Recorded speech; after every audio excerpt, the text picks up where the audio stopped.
নবীজি তোমারি দিদারে আশায় মোরা আছি। জোরে বলুন না সুবহানাল্লাহ।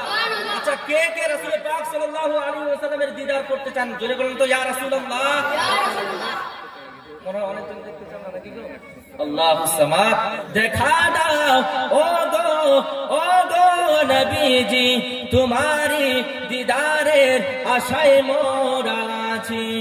দু চোখ ভরে দেখবো পয়গম্বর, নারায়ে তাকবীর আল্লাহু আকবার, নারায়ে তাকবীর আল্লাহু আকবার। সিদ্দিক ওমর উসমান হায়দার চারজন সাহাবা সব চাইতে বেহতর।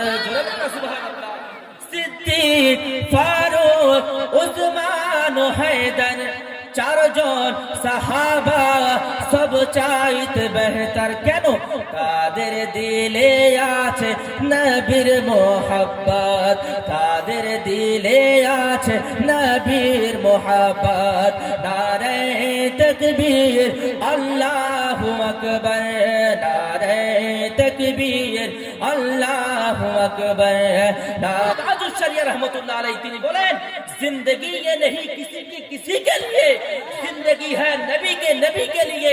ना समझ मरते हैं जिंदगी के लिए, जीना मरना सब कुछ है नबी के लिए। जोरे बोलो सुभान अल्लाह। সেই জন্য তো ডক্টর ইকবাল বলেছেন कि मोहम्मद से वफा तूने तो हम तेरे हैं, ये जहां चीज है क्या लहो कलम तेरे है। मोहम्मद की मोहब्बत दीने हक की शर्त अव्वल है, इसी में होकर खामी तो सब कुछ नामुकम्मल है।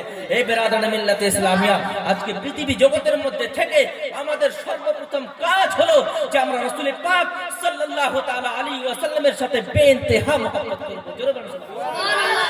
আমরা মুহাব্বত করে তো রাসূল পাক সাল্লাল্লাহু তাআলা আলাইহি ওয়াসাল্লামকে, ও মুসলমান কতটা ভালোবাসতে হবে রাসূল পাক সাল্লাল্লাহু তাআলা আলাইহি ওয়াসাল্লামকে।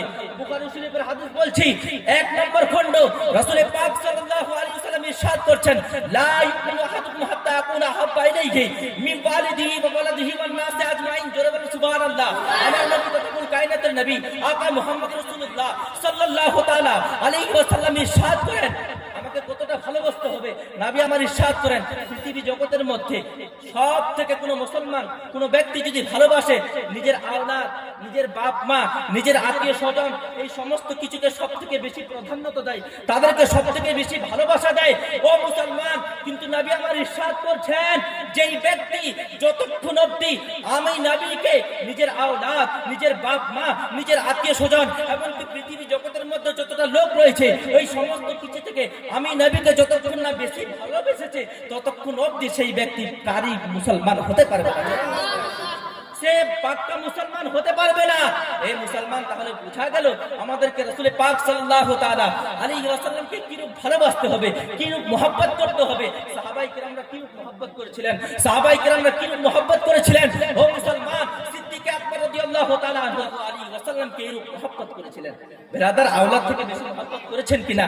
আল্লাহুস সামাদ। রাসূল পাক সাল্লাল্লাহু তাআলা আলাইহি ওয়াসাল্লামের দরবারে হযরত আনস রাদিয়াল্লাহু তাআলা আনহু থেকে বর্ণিত একজন সাহাবায়ে কেরাম আসে আরজ করছেন, ইয়া রাসূলুল্লাহ, ইয়া হাবিবাল্লাহ, নবী গো, কাল কিয়ামতের ময়দানে, কাল হাসরের ময়দানে, ইয়া রাসূলুল্লাহ, আমরা কি জান্নাত পাবো? আমরা কি জান্নাতে যেতে পারবো?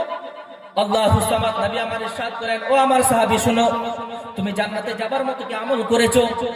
সেই সাহাবায়ে কেরাম আরজ করে, ইয়া রাসূলুল্লাহ, ইয়া হাবিবাল্লাহ, আমি নামাজ বেশি পড়তে পারি নাই, আমি দান সাদকা বেশি করতে পারি নাই, আমি বেশি রোজা করতে পারি নাই, আমি বেশি খায়রাত করতে পারি নাই। ইয়া রাসূলুল্লাহ, ইয়া হাবিবাল্লাহ, এই সমস্ত কিছু আমি করতে পারি নাই, কিন্তু ইয়া রাসূলুল্লাহ, ইয়া হাবিবাল্লাহ, এই সমস্ত যদি আমার কমপ্লিট নাই, কিন্তু ইয়া রাসূলুল্লাহ আপনার মুহাব্বত আমার দিলের ভিতরে বেশি বেশি করে আছে। জোরে বলুন সুবহানাল্লাহ।